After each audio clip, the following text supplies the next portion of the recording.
I do want to spend a few minutes here to talk about the first recipient of the Gordon Soley Award in the TNT Hall of Fame. And that, of course, was the voice of wrestling, Jim Ross. Mhm. And most people, depending on how old you are, when you think about the voice of wrestling, you think of three names in this particular order: Gordon Soley, Jim Ross, and Tony Schiavone.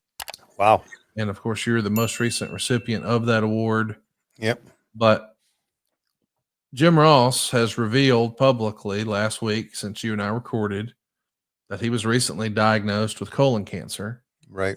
And you and I knew that he was battling some health issues, and we didn't know the specifics. But within 24 hours of Jim learning the exact diagnosis, I think he took to social media and shared with the world. And I know he hasn't been very active or responsive to text messages and phone calls. And I get it. He's probably processing a whole lot. So I want to Sure. ask that everybody listening to this probably considers Jim Ross either the voice of wrestling at worst or at best their Uncle Jim.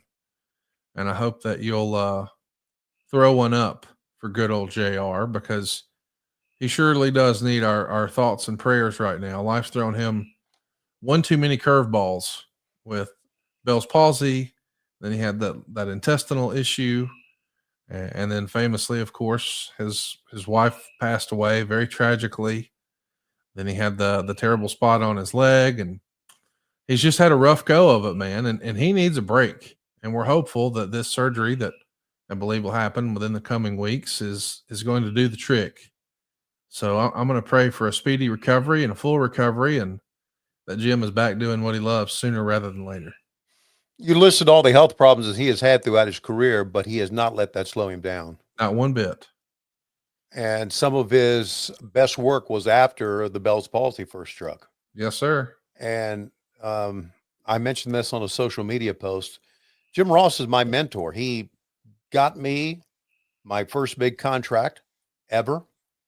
I was making, just to be very honest, I was making $15,000 and a year with Crockett Promotions.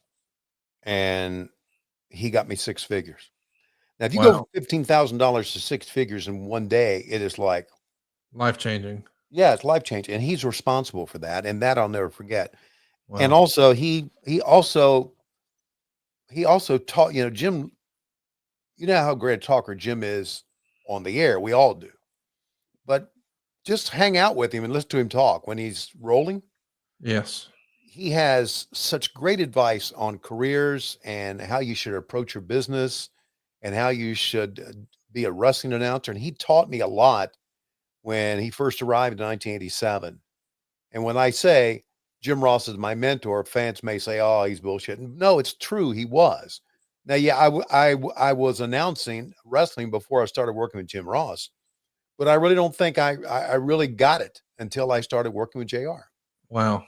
So that's what he means to my career, and that's why I was so happy to be standing with him on October 2nd in 2019, doing shows again on TNT. And I know his health has been bad. I know he's battled it, but we've had a lot of fun with him backstage at AEW, and hopefully we still can in the years to come. And we are praying for Jim, no doubt about it.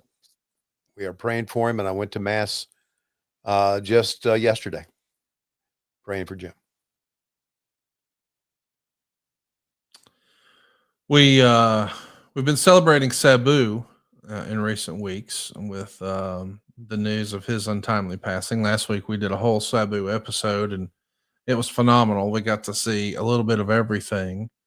We had a fantastic conversation the following morning with some members of his circle of friends. Jerry Lynn joined us. Rhino joined us. Mm. Of course, we had Al Snow, the Blue Meanie, Mm. and they told stories about the real life Terry Brunk.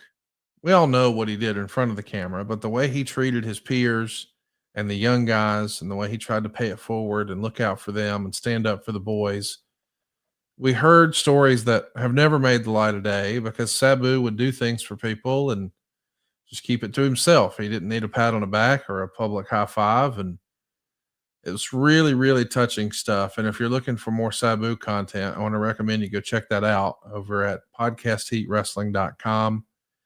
We did it live last Tuesday morning, but you can still go enjoy it anytime at podcastheatwrestling.com. But as I was doing some research last week, Tony, as we're getting ready to talk about Sabu, I came across a picture that I said to myself, I bet $1 Tony Schiavone has never seen this photo, and it almost looks like a garbage pail kid.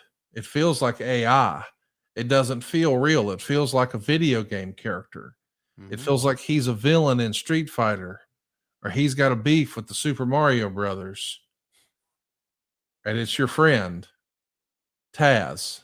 Take a look at this photo. How great is that? Wow. Holy shit. How would you describe this early? And listen, there was a trend last week where people were saying, post your first promo pic in wrestling so you can show the world the evolution of your character. And not everybody starts Hollywood. You have to evolve. And this is one of the first versions of Taz. What do you think of this? It looks like a tough guy walking down the streets of Brooklyn saying, "Get in my way, I dare you." Doesn't it? Yeah, no doubt. I mean, Jesus. He looks like he was looking to pick a fight. He was looking to pick a fight, or he was looking for you to pick a fight. Yeah. He was just looking for a fucking fight. Take a look at the traps on him. Holy shit, man. No, dude, he's jacked. He is jacked. But like when you see the sort of tie-dye tank top and the crazy haircut, yeah, and the little skinny mustache and the necklace, and then I mean, how would you even describe those S&M wristbands? You know what comes across me more than anything? What's that? The fucking eyes. Oh yeah, for sure. Because it looks like he's looking right at you, like yes. that picture of Jesus in your grandma's house, where you went, it followed you. Yeah, it's actually looking like he's looking right fucking through you. Yeah, he probably is doing that to me right now if he knows that I'm showing you this photo. Connie, we got heat, brother. I'm gonna dump you on your fucking fat neck next time I see you. He shouldn't be pissed off at that picture. That's a badass picture. It is a badass picture. Yes, it is. But yeah, it does look like somebody who would be like the boss in a video game in level 35, right? Yes. It looks like in order to win Mike Tyson's Punch Out, you got to go through that guy. That's right. SaveWithConrad.com. Yeah, I'm Justin Ruffin from Knoxville, Tennessee. What got me to Save with Conrad was the 83 Weeks podcast. I really wasn't thinking about getting rid of any debt. I just wanted to cash out some equity in the house to do remodeling. But I did both, so that was pretty awesome. Worked out great. Redid the foyer, built pantry space, and there's like little odds and ends when I first bought the house that I wanted to take care of, and we were able to take care of it. So, yeah, paid off 2 cars and some credit card debt. So probably all in all, get $30,000 in that, and then I got some $30,000 more equity out of the house, and still plenty of equity left over. So payment's good. I lowered my interest rate. I'm in a much better spot than I was. Super easy. Everybody was great. Very, very awesome people. Francis and Steve were great to work with. They were awesome. Made it for a very easy, seamless experience.